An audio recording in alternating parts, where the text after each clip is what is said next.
and welcome back to Mother Tongue, your eyes, ears and finger on the pulse for all parents around the world.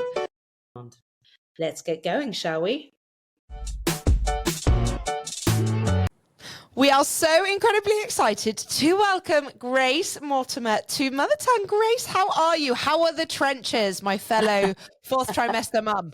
Yes, very much, very deep, to be honest, the trenches. Yeah, I just say I'm exhausted, but somehow, I mean, I don't know how we do it as women, but we somehow just about function with, I mean, seemingly no sleep. It's quite remarkable, really. But yeah, I mean, she's my second, so I've got to get up and do the school run and all that sort of stuff. And I'm just about keeping my head above water. Just about would be the operative phrase there, but yeah. Oh my God. Honestly, that just gives me the heebie-jeebies when you just said, I've got to get up and do the school run. Do you do that every single day? Because I am very lucky. I make my husband drop them to school every single day. And I do pick up, and that's just about enough to kind of send me over the edge.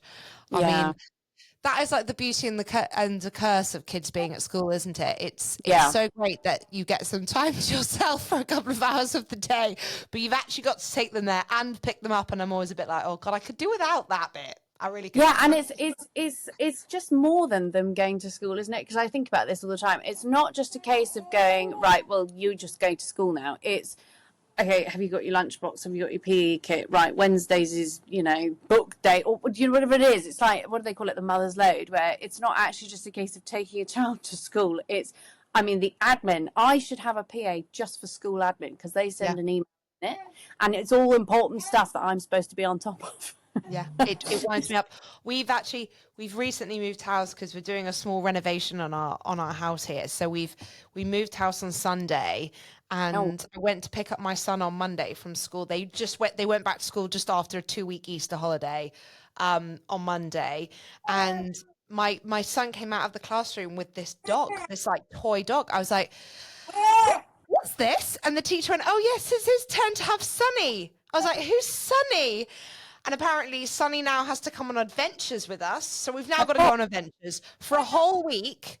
And we have to take photos of Sonny on his adventures, then cut them up and stick them in a book and then explain where Sonny's been. I was like, oh yeah, because I've got time to do that at the moment. Thank you. I mean, come on, pull yourself together. Of course you've got time to do that. That's just, I get it. It's fun. Anyway, before we go on into all things food and weaning and everything else, which I'm super excited to talk about today, can you please start by telling our lovely listeners a little bit about yourself, Grace? I will do. I'm just going to pick my baby up for a second because she's about to start shouting. I can just tell. Pick her up. Bring her over. Come on, Jemima. You're going to be on the podcast, love. There we go. So there she is. That's Jemima. Hello. Yes. You were supposed to be happily wriggling, but you're not. So yeah, my name's Grace Mortimer. I run mainly, a few social media accounts, but mainly Instagram, which is called myfirstmeals. And it started because my little boy became very, very fussy, and I sort of wrote down all the recipes that were a success, having got to my wit's end, to be honest. And then COVID hit, and I thought, I wonder if anyone will get any use out of these. So I started posting them online, and we are now 3 books later. So it was a strange whirlwind. Wow, 3 books. That is amazing. And I mean, do you have a background in cooking? Have you always enjoyed cooking, or was this something that purely came on when you turned into a mum? No, I've always loved cooking. I mean, I'm from quite a foodie family, and my other half is very foodie as well. And I mean, I was actually, at the time of COVID, I was a dog walker, and obviously everyone could walk their own dog during COVID. Yeah. So I no need for me anymore. But I studied law, I worked in renewable sales. I mean, I've done all sorts of things, but always loved cooking. It's kind of my sort of way that I relax. And then, you sort of assume, I think, as Tom and I did, that we would end up with this glorious little foodie child who would just be the dream. And it didn't happen.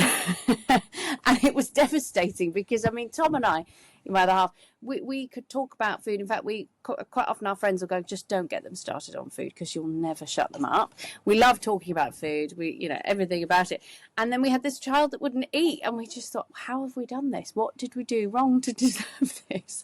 So yeah, that was kind of, it became a bit of a battleground, but we got through it, and I am pleased to say that Harry is fabulously foodie now, and obviously I get the chance to do it all again now with Jemima, so hopefully it'll work again, the same formula. But yeah, it's food's a big part of our life and our, you know, sort of things that we do as a family. So yeah, I'm delighted that it's now my job. I consider myself extremely lucky.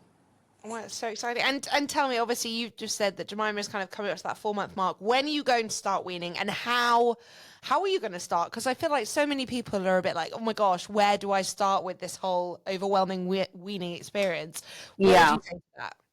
So I will wean her at 6 months, or start to anyway. I mean, I know people start it earlier, but I personally, unless you've got sort of medical reasons to do so earlier, I would wait until they're 6 months, and they're definitely ready, and they're sort of showing all the signs that they're ready. So yeah, we will, you know, probably sort of do the first couple of weeks of just tasting bits and bobs, and start with the sort of slightly, I wouldn't say, I mean, it's not difficult generally to get children to eat a nice banana, is it? But things like, I don't know, carrot. It's not the most exciting, but actually it's a really good idea to start with that, because babies, you know, breast milk is sweet, formula is sweet, you know, so they kind of got those taste buds, whereas actually they need to develop the other ones. So it's quite good to start with the slightly more bitter vegetables and things like that, just to see how they get on with them. They might hate them. In fact, they probably will, but it's good to start there, because actually the sweeter stuff is easier. Yeah, agreed. And I mean, I feel like we have 2 relatively good little eaters. I feel like they go through phases of fussiness all the time, though, depending on their age. You know, some days they love something, some days they hate it. I'm like, sure, makes loads of sense. Yeah. But do you think that how we wean them makes a difference to how fussy they become, or do you think they're not linked? It's really hard to say, because you can get babies like for every example there's a case where, you know, an exception. So I think with her, I mean, I don't know what she'll be like. With Harry, we did really well with the weaning, to be fair. Like, he was brilliant, and he loved it, and he just would eat anything, and then he became a child that just wouldn't eat anything but toast. So, you know, it's hard to say. I feel like the thing that I got wrong, that I'm determined to get right this time, and this is something that I do think is important, is to just relax a bit, because I think there's so much pressure to do it right, that if you have a bad meal, you almost think, well, that's it, you know, throw in the towel, we've ruined it, we're gonna, you know, whatever. And actually that's such a detrimental way to look at it. It's an ongoing thing. You're going to have good days, you're going to have bad days, and it's nothing personal. And I know that sounds ridiculous, but, you know, they are funny little creatures, and we all have days where we're more hungry than we're not, and we have days where we think, you know, I'm going to eat really healthily, and days that we just don't fancy it. So we all have our own relationship with food, and actually one bad day, one bad meal, one bad week of meals doesn't necessarily mean you've done something wrong. It's just, you know, it's just how it is. And actually, I think it's really important to remember that there's a lot of people on this planet, and at some point they all had to start eating food. So, you know, and that's always been the case. So you can do it perfectly, or you can aim for perfection, but actually, you know, just because we've got access to the internet doesn't mean that we need to follow a strict, you know, set of rules that has been dictated. And if you go outside of it, then you're bad, or you've done it wrong. Just relax. Like, it'll be fine. You just have to kind of, you know, negotiate it at your own pace, really. Yeah, no, I couldn't agree more with that. And what are your thoughts around, so I know that lots of people fall into 2 camps, and I've always had very large, very stocky babies. And so I feel like it's easy for me to kind of come from the position I'm coming at, because I've never had to deal with a child who is small and needs to eat.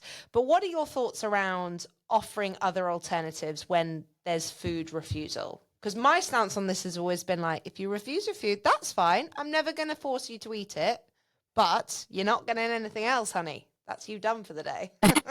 Gosh, this is one of those things. I because my entire Instagram feed is accounts that sort of do similar things to mine.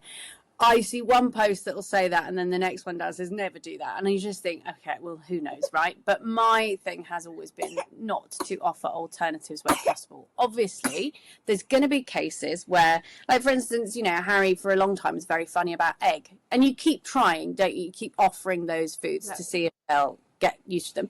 And actually, if he just doesn't like something, I'm not going to make him starve. But as a general rule, I wouldn't then go and say, right, well, you haven't eaten this really nice meal that I know you really liked yesterday, so therefore I'm going to make you a pudding. Do you know what I mean? Like, I would never do that. Or, you know, here's a bowl of cereal instead. Like, I mean, what we tended to find with Harry, and you only have to do it a couple of times, is go, look, I tell you what, come back to it. And then you leave the food there, and 9 times out of 10 he would.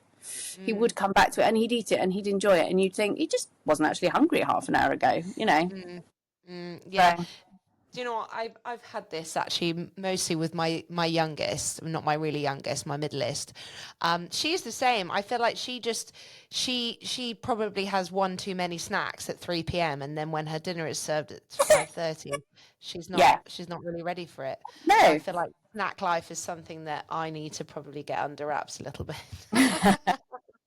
No, I think we're all guilty of that, aren't we? It's just sometimes you almost just, you'd be in the middle of something and go, I'm hungry, and you think, well, okay, have something to eat. Have a rice cake, honey. Yeah. Have a rice cake. Whip out the rice cake. They even know where the rice cakes are now. They just basically help themselves.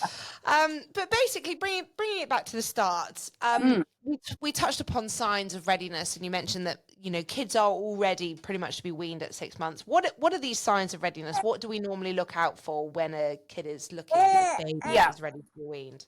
So I think one of the first things is, I mean, I am holding Jemima right now, so I would normally eat pretty much in this position. And when they start looking really excited by what's going into your mouth and almost reaching for it, that's always a good sign. But also the neck control, if they can hold their head and, you know, they're sort of they're upright. I mean, sorry, just feeding her. Come on, Jemima. She's much more excited about being involved with this podcast.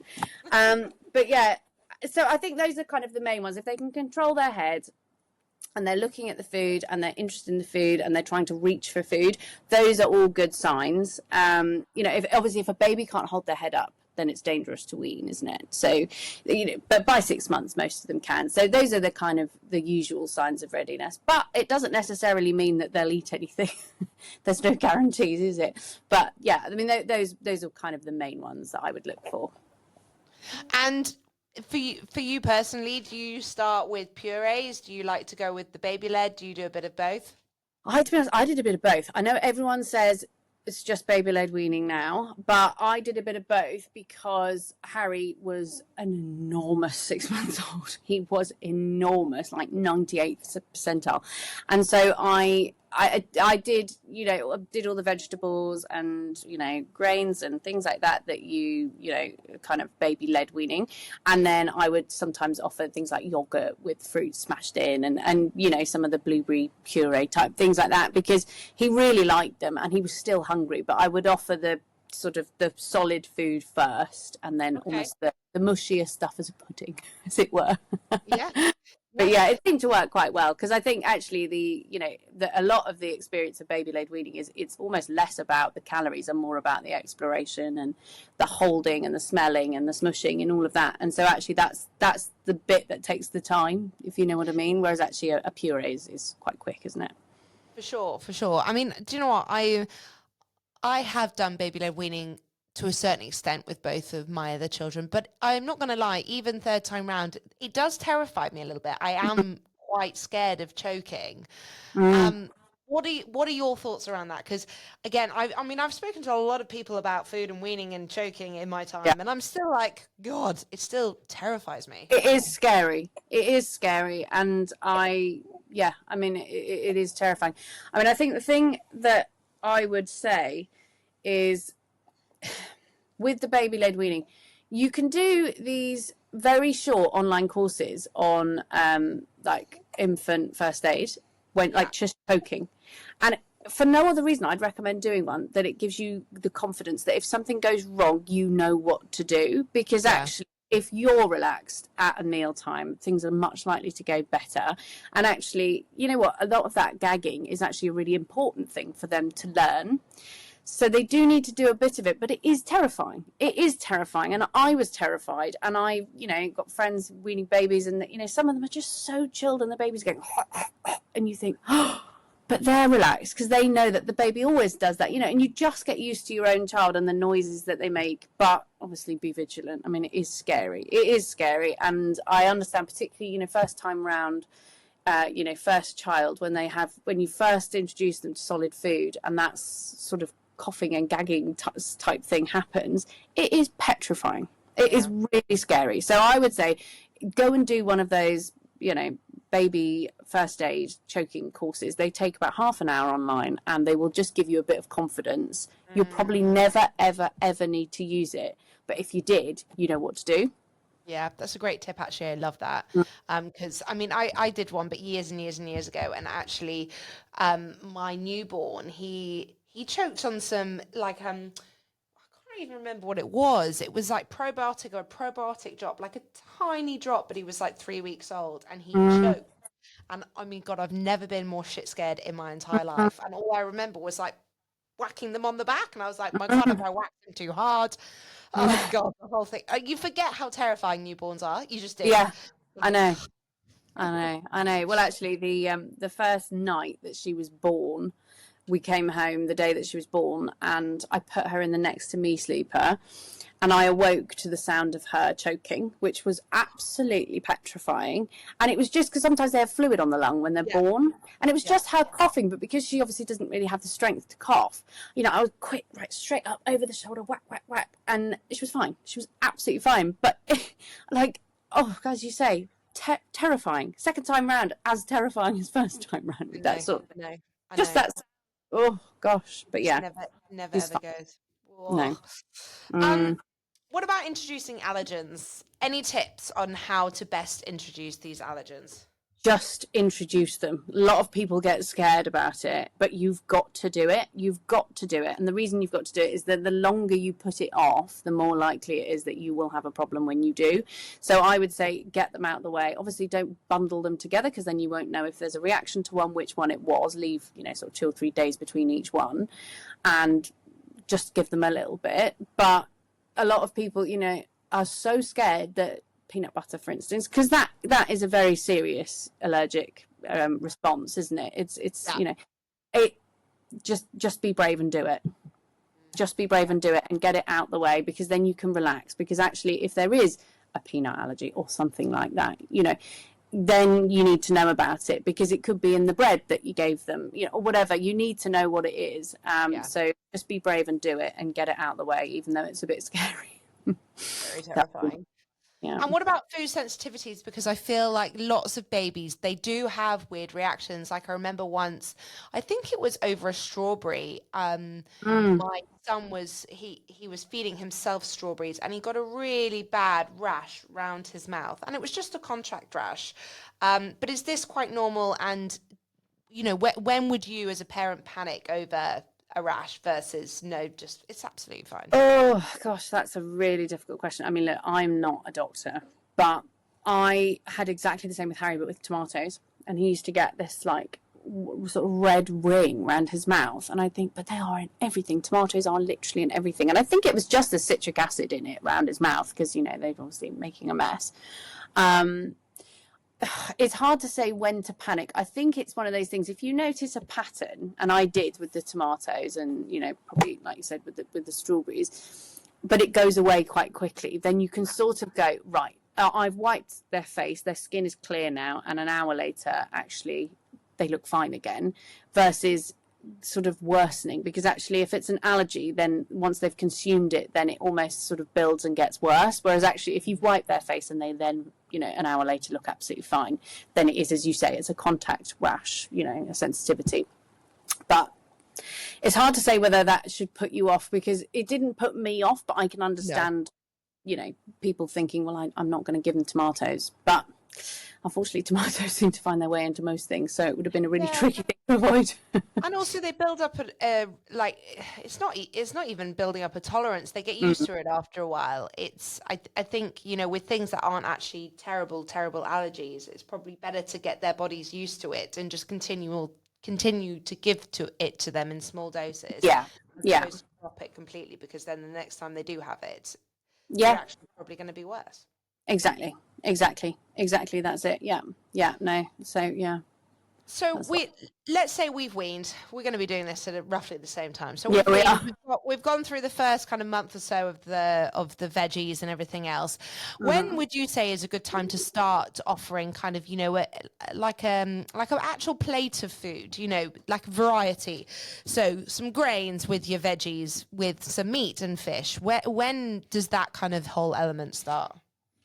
Oh, it's hard to say. I mean, for me, it was about 8 months where we started to do kind of proper little meals. And it wasn't a case of going, right, we've gone from having, you know, a few pieces of fruit on a plate to now we're having a meal. It would be, right, well, we'll do one meal a day and then we'll do some fruit in the morning and maybe some veggies or something in the evening.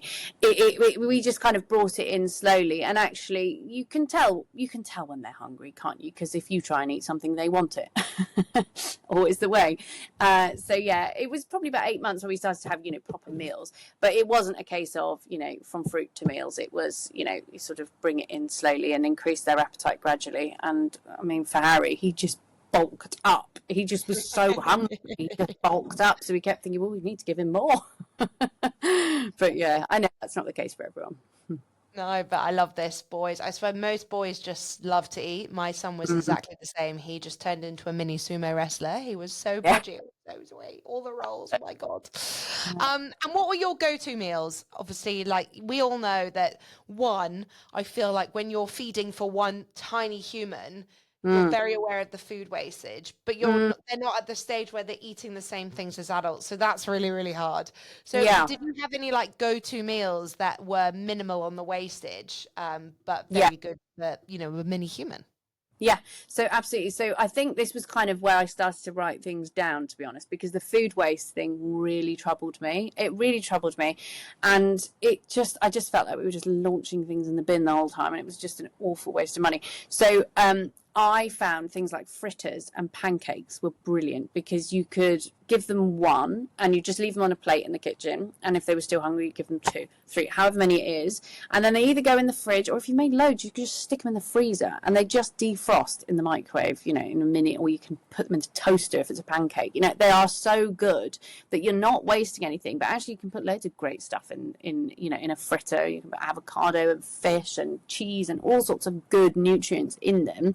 And actually they're very tactile for a little person to hold and just kind of, you know, gnaw off a bit. And it's you know, minimal choking risk. Obviously there are some things you could put in there that would make it worse, but you know, I mean, that for me was just, it was brilliant. And also they're portable. So, you know, if you think we're going out now, right, I'll just stick a few of these in a little Tupperware and off we go, versus a sort of smushy casserole. I mean, no one really wants to eat cold casserole, do they? But actually a cold pancake is fine. Yes, love a cold pancake. Love a cold pancake. And you're so right about the variety and being able to put things in. And what about like herbs and spices and different textures? You know, I mean, my kids are still quite funny about slimy food. Like they don't really like slimy food. And I was never that adventurous with not spicy food, but, you know, or the kind of more like intense spices, you know, like, I can't think of any off the top of my head now, but you know what I mean? Like, yeah, exactly. When do you advise kind of introducing those, and do you have any good tricks on how to incorporate those into quick and easy recipes?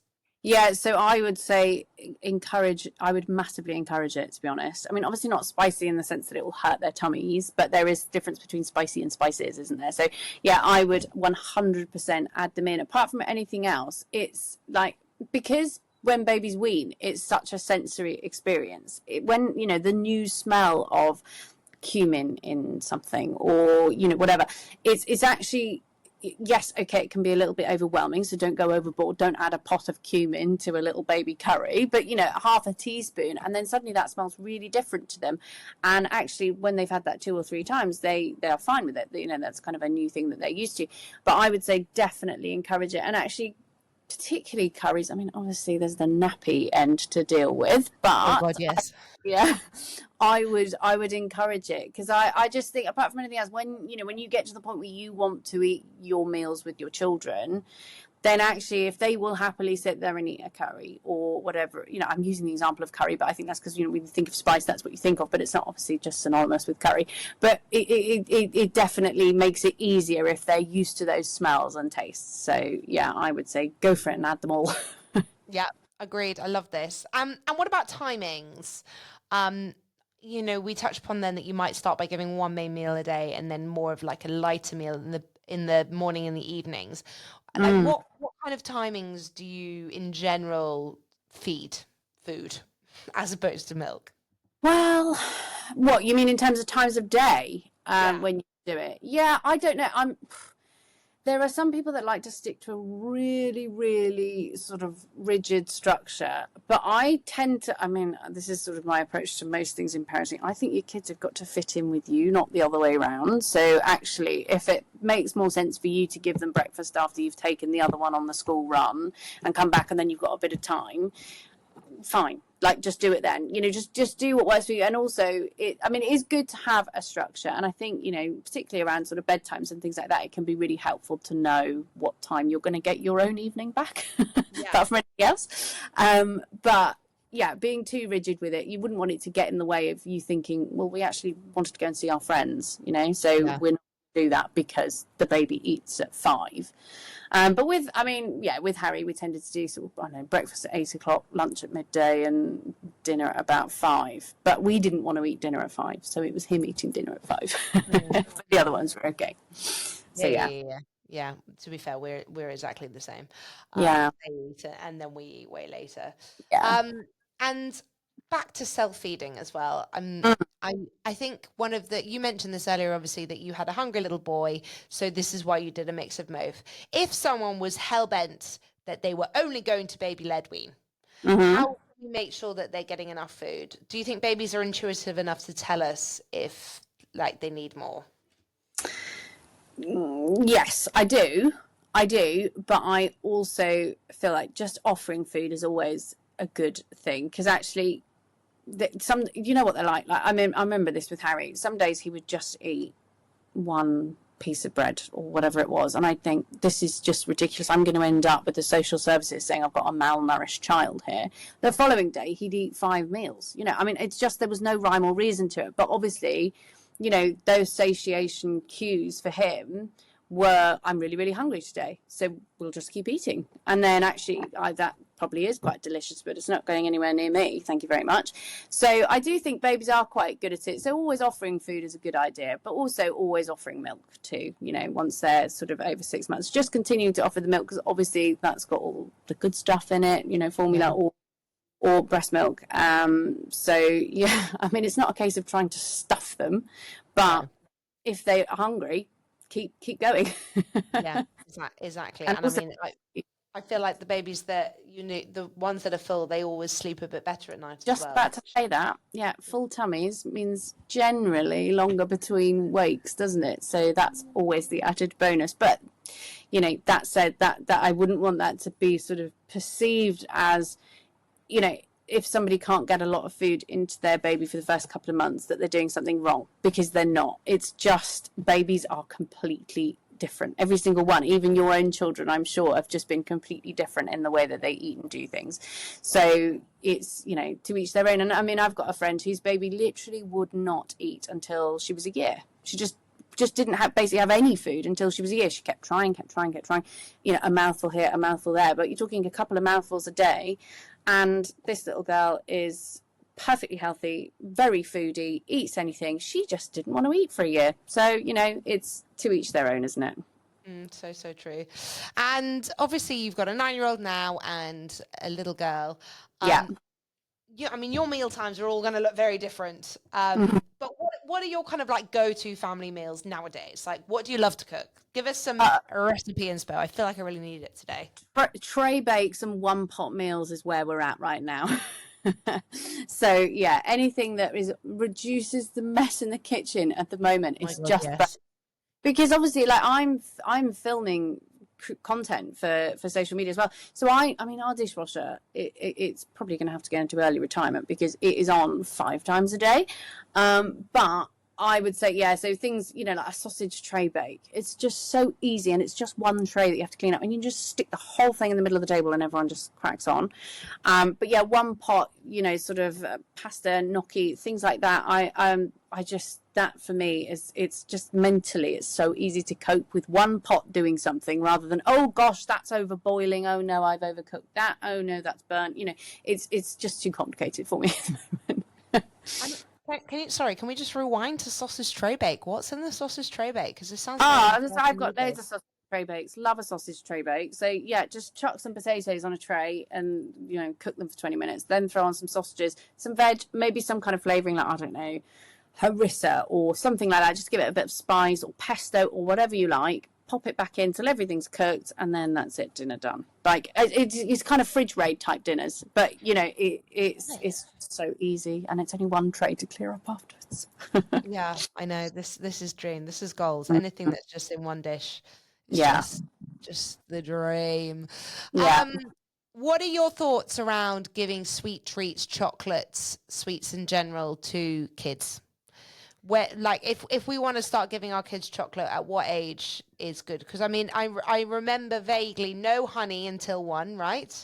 Yeah. And no chocolate until post 1. I think we gave my son cake on his first birthday. Yeah. I mean, they don't need it obviously, but then what you don't want to do, which is I think something we did with Harry, which was a mistake, was almost blacklist sweet stuff, so that when he actually was given like a bar of chocolate, like you've never seen a child eat chocolate like that. Like it was like frenzied because he'd not been allowed it. So I do think, you know, treats occasionally is actually really good for a child if they can understand that it's a treat rather than just like, well, now we always have pudding every day. So, you know, like with Harry, we decided about a couple of years ago, it was like, right, we're not going to do pudding anymore.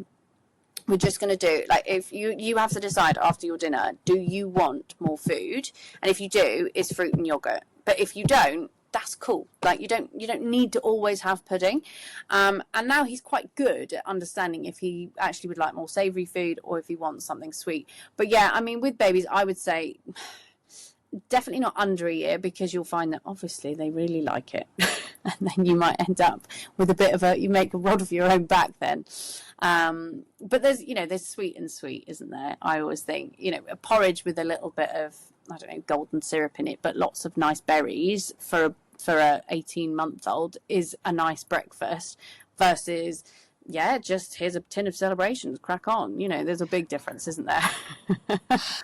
Agreed. And actually, speaking of things that you did last time and you're not going to do again this time, what other lessons learned are you going to be bringing with changing? Okay, yeah. So I mean, with Harry, the way that my page and my first book kind of came about was 5 ingredients or less, because it was mentally a really easy thing to cope with. And the reason why I got to that was because I was cooking these extravagant meals for him that he was just rejecting, and it made me really upset. And to be honest, it made me frustrated. And I realised what I'd done was I'd applied a expectation to an 18-month-old, which is obviously going to add pressure to the dinner table. It just made it all quite fraught and quite uncomfortable. And if a little one picks up on you being stressed, then they're not going to sit there and eat their dinner, are they? So what I'd done quite accidentally was applied, you know, an expectation to a very small person and made everything a bit more stressful. Whereas this time round, you know, armed with really simple recipes, I'm just going to think to myself, actually, it doesn't matter. Like, it does not matter. If she eats it, great. If she doesn't, never mind. And just try and be a bit more chilled because because actually, you don't want them to develop a sort of, oh no, it's dinner time now. It's time that mummy gets a bit stressed. Therefore, I think I should be a bit stressed too. Because they do pick up on this stuff. So yeah, just being chilled. Like if they eat, and not trying to almost micromanage the eating. So sometimes you just let them play and make a horrible blinking mess. But actually, that's important for them, rather than go, oh gosh, I need to clean the kitchen as this is happening. No, don't wipe that down the wall. As awful as it is to let these things happen because you're cringing inwardly, it's actually quite good for them because they're just exploring, aren't they? And actually, I watched a great sort of visual the other day of a woman pretending to be a baby, and she was eating, and every time she ate, someone came and put a scented baby wipe and wiped her face down, and she was kind of getting confused between the smell of the baby wipe and the food. And you thought, actually, that's not a very nice way to try food, is it, if someone keeps constantly wiping you down? So yeah, just embrace the mess. Yes. As horrible as it be. You're so right though, you're so right. And we normally end with products. We actually normally end with one product recommendation, but I have a feeling you're going to have a few. So can you give us some product recommendations that we all need to have in our kitchen, as well as your cookbook? Yeah, obviously, as well as my cookbook. So I would say that you can get these, I think I never know how to pronounce it, bibido. Anyway, they're basically bibs that go all the way over the child and all the way over the, like where they're eating, so that all the food doesn't get squished into their little trousers and nappies, and you just find it later on. So when you change your nappy, you think, how's that got there? And it's because it's they've eaten it and shoved it down, whatever. Whereas these are quite good because it catches all the food, and it means that you just do a little bit less cleaning. And if you're trying to embrace the mess, which I think is a really important thing, then it just contains it slightly. So I think that is quite a good product, those kind of all over bib things. If you're trying to embrace the mess, but you're going to struggle with it. But yeah, and then also, you can spend a fortune on weaning equipment, and to be honest with you, you won't use most of it. But a bowl that has a suction on it is a good thing, because it's just going to stop. I remember with Harry, he just used to pick and launch it behind him like that, and you'd think, oh my gosh, there's bolognese all over the wall. Whereas they're going to really struggle to pull those ones off. So yeah, a bowl with a suction on the bottom of it. Simple stuff, but honestly, I think it makes a big difference. I agree with the suction. I mean, my kids all had suctions until probably 2, because I was literally like, and even when they don't do it, when it's an accident, they sometimes just brush past it and it flings on the floor. Like, they just, no. Yeah. Suction all the way, all the way. So yeah, basically both of those are kind of aimed at reducing mess, and I realised the irony of me saying, and I'm going to embrace the mess, but I just think there's a way to contain it. So if you can contain it slightly for your own mental sort of well-being, then that's a good thing. I am right there with you. And then I also wanted to ask, where can everyone find more about your cookbooks, and where can they find you if they have any questions, Grace? Yeah, so my cookbooks are all available, Amazon, all the usual places that you'd be able to find books. So the first one's called My First Meals, the second one is My Family Meals, and then I have a new book coming out in July, which is called One Pot Wonders. So obviously that's kind of quite self-explanatory, but they're all 5-ingredient recipes, because I don't know, I just find 5 ingredients is mentally really easy to work with. You can always add to it, but it's it's rather, because I can't bear it when you get a recipe and it's got 55 ingredients and you've only got 54 of them, and you think, well, I'm not going to start now. So yes, that's where you can get them. And then on Instagram, I am at My First Meals. So come and find me there for lots of free recipes. I will tag everything below in the show notes, everybody. So if you want to reach out to Grace, that is where you can find her. Grace, you've been amazing. Thank you. As has Jemima, she's been incredible. Oh, she's just oh, milk drunk. Hello. Oh, she's so sweet. Yes. I was hoping she'd sleep through it. She's been quite good, actually. She's been super chill. Grace, you've been an absolute superstar. Thank you so much for your time today. Thank you for having me. Thank you. All right, take care. No, you stay there.